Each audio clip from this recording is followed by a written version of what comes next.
Welcome to another episode of the Punters Guide. Myself and Joel Ross will be looking at the ITV7 across Cheltenham and Doncaster this Saturday. Fingers crossed, we're recording Thursday evening, so fingers crossed that it does stay on. Otherwise, it might be the best of Dundalk come tomorrow, Joel. But as it stands, we are looking at the Cheltenham International meeting and Doncaster on Saturday. We're going to actually start with Doncaster and we'll chop and change across the ITV7. Starting with the 1:30 Doncaster, the Bet365 Summit Juvenile Hurdle listed race. And we've got a few flat types in here, or recent hurdle converts. News rep for Joseph O'Brien, the Irish Raider, scriptwriter that won at Cheltenham last time out for Milton Harris. Trojan Horse made Yaff, and then you're into double figures. Are you looking at the top of the market here, Joel? Yeah, start at the top of the market. The Joseph O'Brien horse smashed into 5-2 at Punchestown last time. Won easy by 6. It was odds on earlier in the week. It's now drifted to about 11-8, 6-4, something like that. Joseph likes this race, comes over. I think we're just going to see how good he is by bringing him over to Doncaster. But straight away off the page for me, scriptwriter. Loved that trial last month at Cheltenham. He stumbled 3 out and he hung badly right up the rail, but still won pretty easily by 3 lengths. And that's the one off the flat, in it, from Aidan O'Brien. I think it was rated. Ran a couple of group races. Yeah. So it'd be a nice horse to have. And I think even hanging right-handed last time, right across the track, like, you'd normally throw that away going up the hill at Cheltenham. Had a lot in hand for me. And scriptwriter, I think it's Paddy Brennan is having a fantastic season. Milton Harris is on fire from the limited stock he's got. I don't know what percentage rate Milton Harris is on at the minute, but it must be, where are we here? 31% as of recording. 5 winners from 16, so just about 1 in 3 is winning. So scriptwriter around 5-2, 3-1 for me. I'm in the same boat for the same reasons, to be honest. Everything you've just said. That race at Cheltenham, as you said, had his head up in the air a little bit after jumping the last. And when he drifted in and then I think found the rail, got his head back down and got back stuck into his race, and he finished his race really well. He's got to have some speed being a Group 3 horse. He looks to have some speed. He's won on good ground. If racing goes ahead, it will be pretty firm. And I think given that speed, given 1 run over hurdles at Cheltenham last time, he's going to improve from that, from a bit of schooling at home and a race over hurdle. I think he's got a lot in his favour. So yeah, we'll both be taking on the short price Irish Raider with scriptwriter in the first at Doncaster. Over to Cheltenham, the 150 we're taking a look at first here. Il Rodotto tops the market at current in the December Gold Cup handicap chase. Il Rodotto was travelling well last time at Cheltenham when blundering the last of the tour. Stolen Silver, the Sam Thomas fan club, is in again tonight. Another that had every chance at Cheltenham last time. An unseated rider, I think. Fantastic Lady, Warlord, Pharaoh Bamboo. There's loads in it. This is probably the hottest race in my opinion, or the most competitive one. Joel, we've got to find some value in here, surely. Yeah, I finally, after 3 weeks of spending 4 hours talking about Mr. David Maxwell, he's gone now. The line has gone through. Simply, he had a winner at Sandown. Yeah, I know, but he can win at 20-1 or whatever on Simply the Bets, and it won't take any of my money. I think I got one for you here, and it's Last Chance Saloon for me for Warlord. I think the key for this one is stepping up in trip. The Arkle form looked no good until about a week ago. 4 lengths behind Edwardstone, the Arkle, at 50-1. Second to, I think it was Miller's Bank, at a Group 1 novice chase at Aintree. He was given a lot to do that time. 4 lengths down at the last, made a mistake. The Holden Cup was a complete mess. I was on that day. He was up the leader, smashed the 5th, detached, and then he ran on again and smashed 3 out. I put it down to Warlord at El Rodotto, and he beat El Rodotto in January by 4.5 lengths at Lingfield. That doesn't really mean a lot. But Warlord, Last Chance Saloon, and having the age advantage as well over the other horse. I thought that, yeah, I thought, look, Last Chance Saloon. I've given up on David Maxwell. This time, it's all about Warlord. Brendan Powell, Joe Tissard, go and do your thing. Mate, we must have been sharing notes. It's going to be a great week or a sorry week for the No. Punters Guide, because I'm all over Warlord as well. I think he's got a great chance, and as you said, I mean, you say last chance saloon because he hasn't been winning, he hasn't been running his race, but he's been running in graded races, and he doesn't exactly come into this handicap, you know, top weight, got loads of weight to give away to the rest of you. There's a few in here in the high 140s carrying near 12 stone. He's one of them, but I mean, so Stolen Silver, Ferro Bamboo, 11.5. Your mate David Maxwell on Simply the Bets 11.13. So there's enough in here in the high 140s. And Warlord has been running in graded races, albeit, not winning any, but a good second behind Miller's Banks, ran behind Edwardstone. And he has actually beaten both of Il Rodotto and Stolen Silver off of level weights in the past. I know in maybe races that don't tell you a whole lot, but to go and beat them two off of level weights and come here with every chance, I think it's a great price. So we're in the same boat once again, Joel. Warlord for the pair of us. Hang on, we're going 50p each way. Lucky 53. Lucky 63 this weekend. Yeah, this is it. We're going for it. We're going to stay at Cheltenham for the next race and the feature race on the day, the International Hurdle, a Grade 2 race, and Epatante, previous champion hurdle winner, tops the market. I like to move it in second. Nappers Hill and First Street both won last time out. Actually, so did I like to move it. And then Zoffany, 100 to 1 at the bottom of the market. This is competitive affair, John. Yeah, I didn't know what was going to go in this, but I thought there's no point entering Epatante and not declaring. At time of recording, I like to move it. We were with this horse this year, had the hurdles removed, so it was a little bit of an easier task. And as soon as I like to move it won, Nigel said on TV, International is the target for this horse. So therefore, I just thought, look, this is going to be the target. Tick box. I think Epatante, if it runs, will go off really, really short. Not sure Napa still off First Street will go. Around 2 to 1, I like to move it. I think is a great price because also, where does Epatante go from here? Christmas Hurdle, and then get smashed by Constitution Hill. I don't. Do you know what? I like to move it for me all day long. I see this differently. I think Epatante, well, say she does go and get smashed by Constitution Hill. This is a race that she can win. There is no Constitution Hill, and I think the way Epatante ran a great race in behind Constitution Hill. Aidan got off and seemed happy enough, said she ran a good race, and I think any horse in training right now would have got smashed by Constitution Hill. So I wouldn't let that run negate me, and I just look at the rest of the field and think she's surely better than these. A previous champion hurdle winner. I know that maybe not the strongest champion hurdle, but these aren't champion hurdle horses. These aren't, in my opinion, of the same class as Epatante. And I've seen no signs of her slowing down. If she got beat here, I'd be really disappointed, and that might be the start of her demise. But at the moment, I think she's got the class. She should win. There's no Connie Hill, and there's nothing else for me anyway.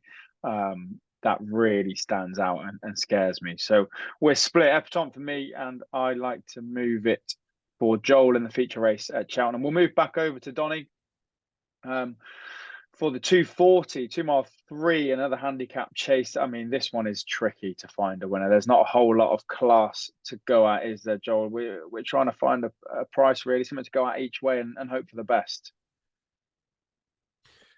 Right, you start off on this one then. What are you thinking? The Doncaster stuff's really hard this weekend. It's impossible.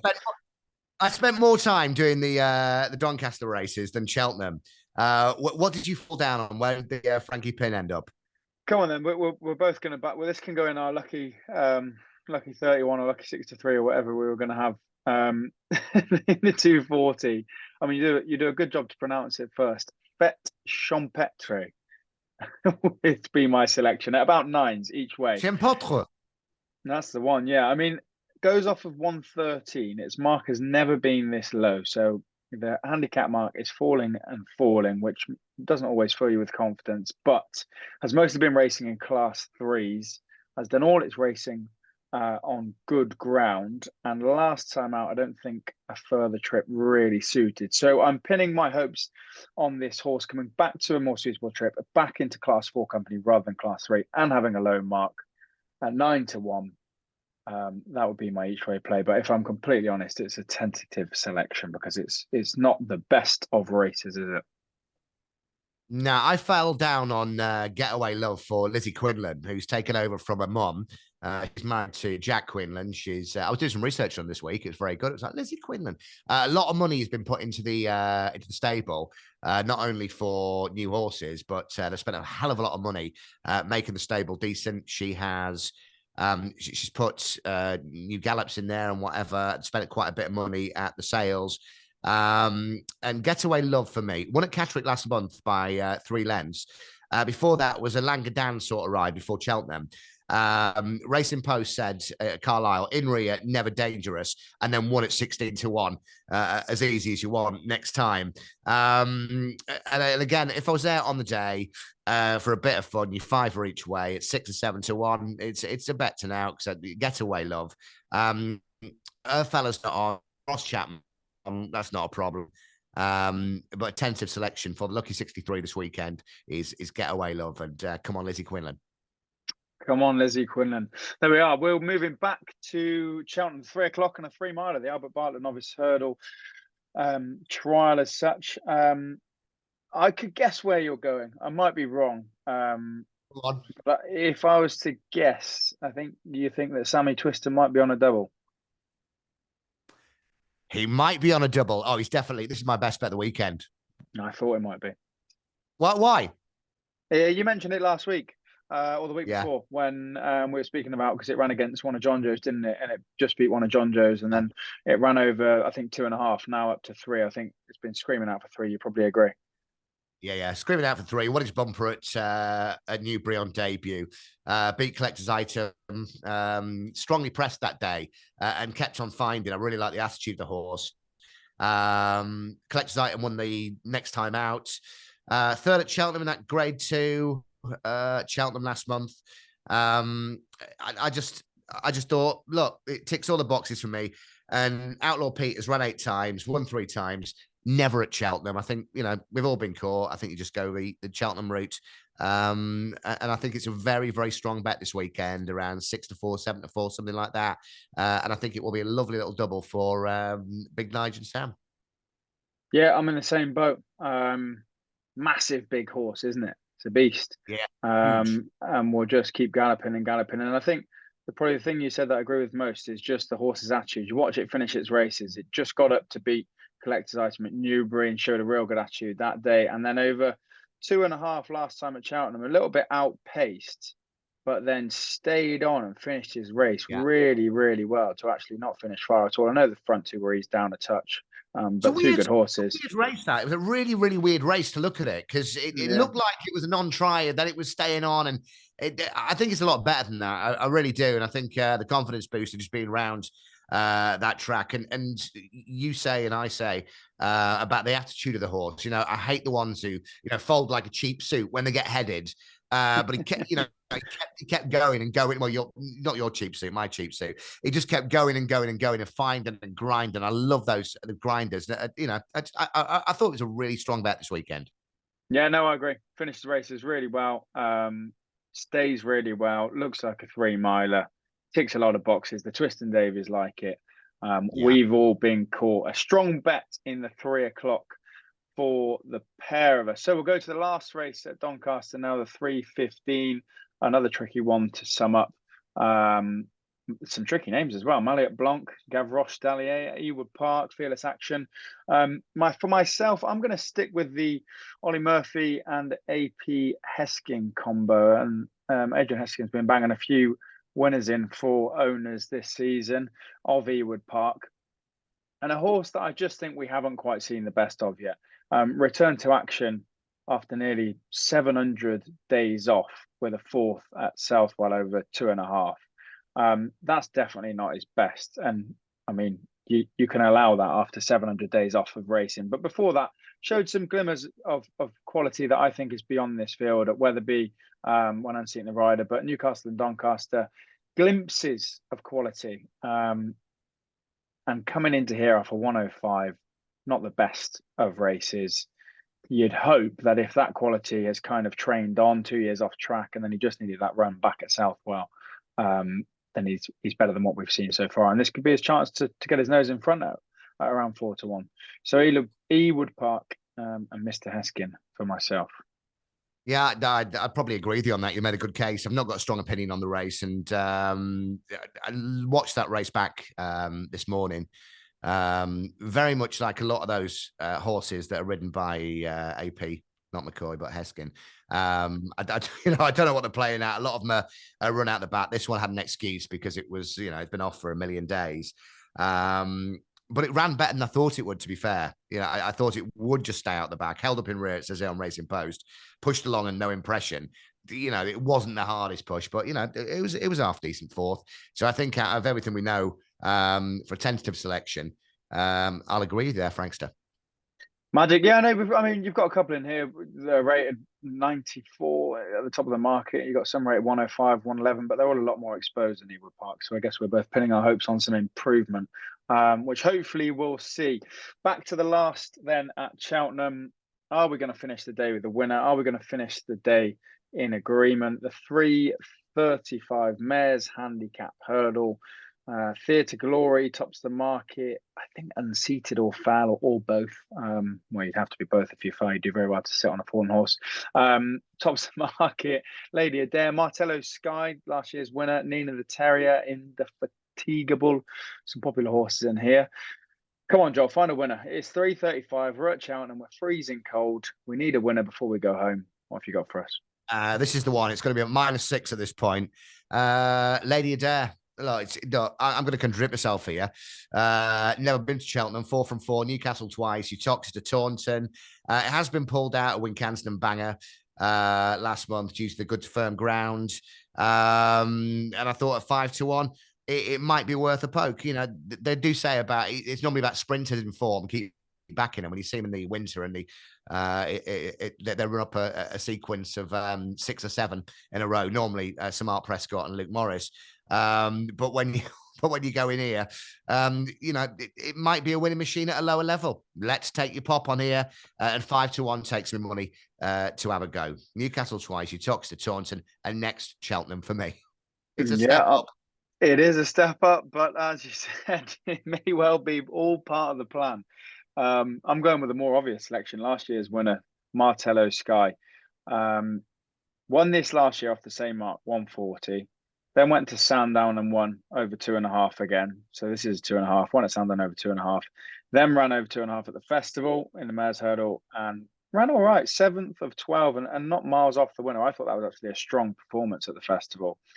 And then this term, we've seen her beaten by Molly Ollie's Wishes just when they were both miles clear of the rest over 2.